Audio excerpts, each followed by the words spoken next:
This is the Sen F250 Hilux.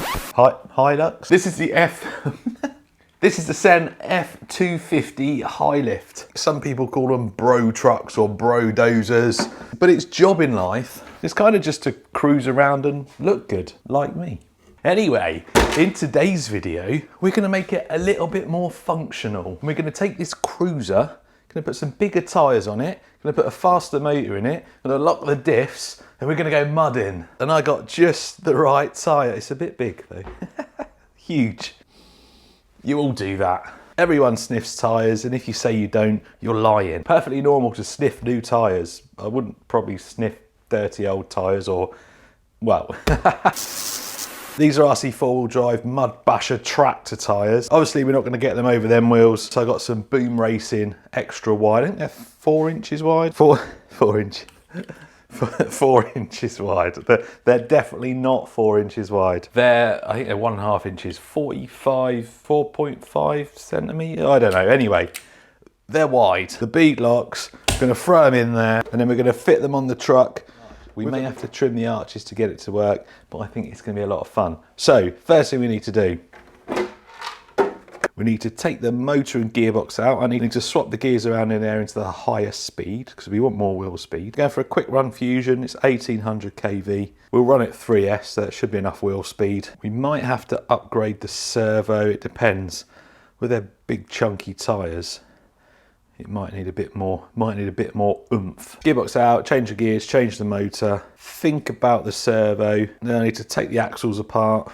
And in this box of goodies somewhere are some axle locks. Should be 2 of these in there, hopefully.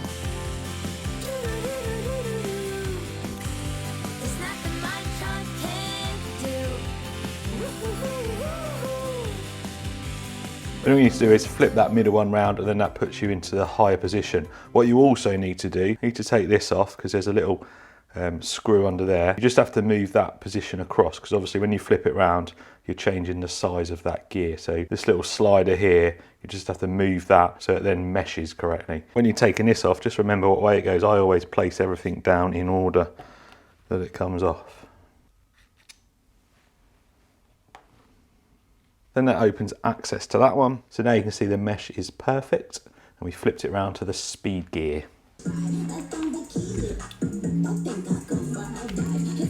So motor and gearbox back in. I've already done the front diff. I'm gonna do the rear diff now. Pretty easy to do. That's the old diff there. It's got loads of bits to it. Don't drop them. For the front, you have to take a bit of the steering linkage off, but for the rear, take the wheels off, take these 2 M bits off, I think. The drive shafts aren't coming out, so I think you have to take them off. But anyway, take the pumpkin cover off, pull your drive shafts out, and it should slide out. Then it's just a case of swapping the crown wheel over onto the locked diff. Easy peasy. If you're not all that experienced with taking things apart and stuff, it might be a little bit difficult, but just remember how things come apart, and you should be able to put them back together.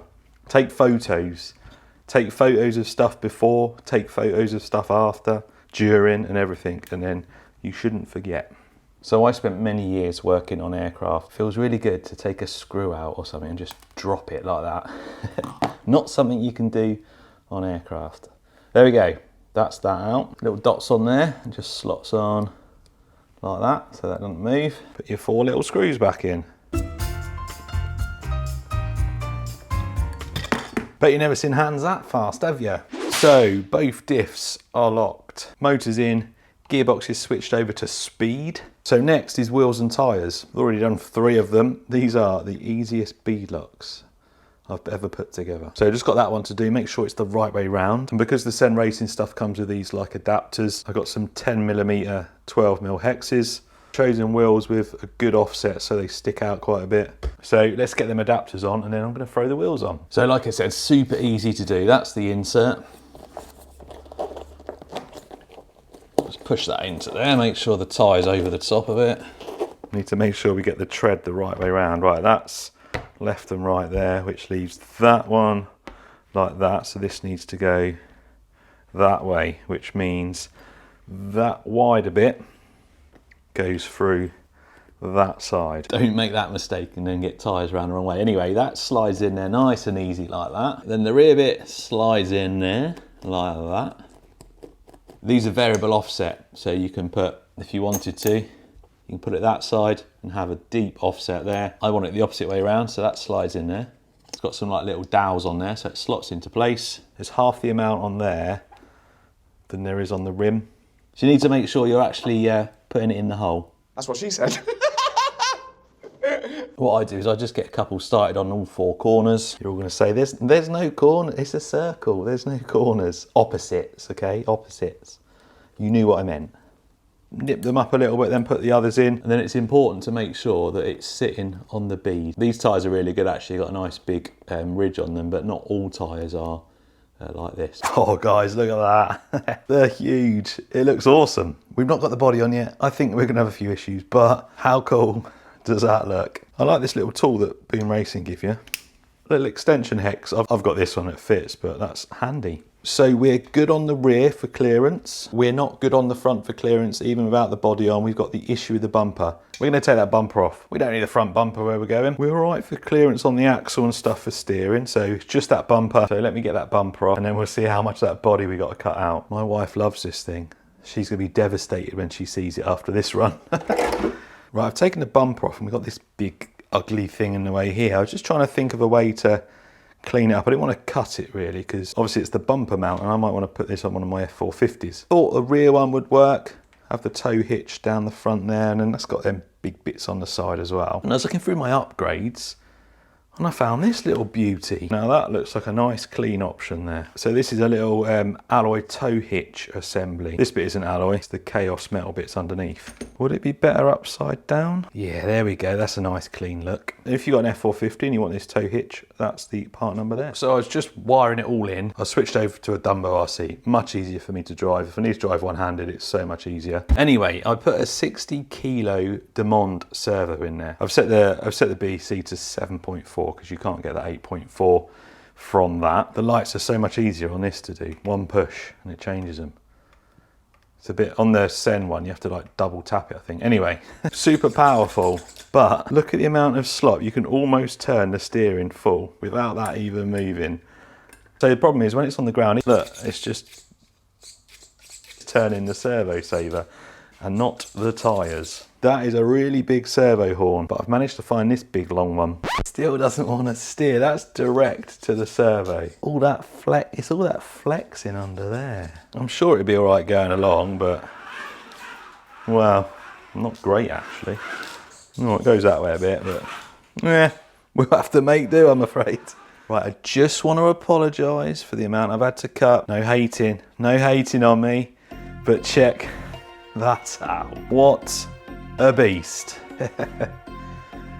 Oh, it's a monster. I'm not too keen on that. I was going to take the rear bumper off, but we'll work with it. I've had to take quite a bit out of the rear bed, but that now just about clears. And then the front, we've just trimmed a bit of the arch off. I didn't want to cut into the door. I wanted to try and keep it relatively square. If you start cutting some of that door away, it'd probably ruin the look of it. Anyway, clear about there. Still got a bit on that door. I'm hoping though that it won't cause too many problems. Completely clear when we're not turning. And being that I've showed you the amount of movement in that steering, it doesn't really turn very well anyway. Right, before we go to the mud, look at this little collection I've got now. We've got the squatted one that, well, Whistling Diesel clearly doesn't want because he didn't reply to me. We've now got the mud truck and then we got the drag truck. Big old fat drag wheels on the back. What a nice selection.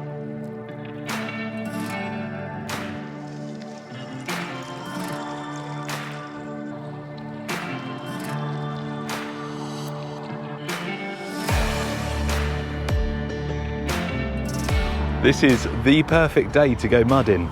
It's been raining for quite a few days now. And today, sun's out, guns out, beautiful day. Let's go. I've sorted the steering out. The dual rate was right down. So even though it's still, if you go slow with it, it doesn't do very well. If you throw it either side, we're pretty good. We'll make do. I've also changed it over to the lower gearing. I had it on high gearing, was just testing it around the workshop. The motor got really hot, so I switched it over to the lower gear, and it's got a 3S in, so we've still got wheel speed, look. It's able to lift that wheel. I just didn't want it overheating in the mud, because the mud's going to cause a lot of resistance, and then big tyres. Just didn't think we needed that speed pinion. Right, let's go get the mud. Just spent a few minutes just kind of treading it in a bit, Gets a nice sticky mud over here. This thing should churn some up anyway. See how long it lasts. Bit of gentle running first. Let's check them mud tyres out. Locked diffs, plenty of grip. Crap steering.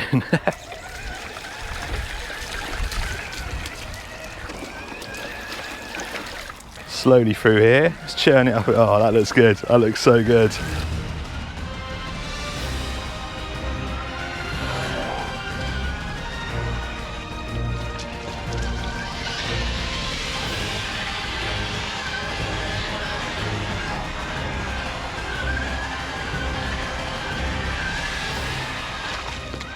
Guys, this thing is so cool. The mud's not as sticky as I wanted it here. I really want to find like a proper like mud hole, or take this to an event somewhere where you got a proper like bounty hole. That would be absolutely awesome. That's it for this video.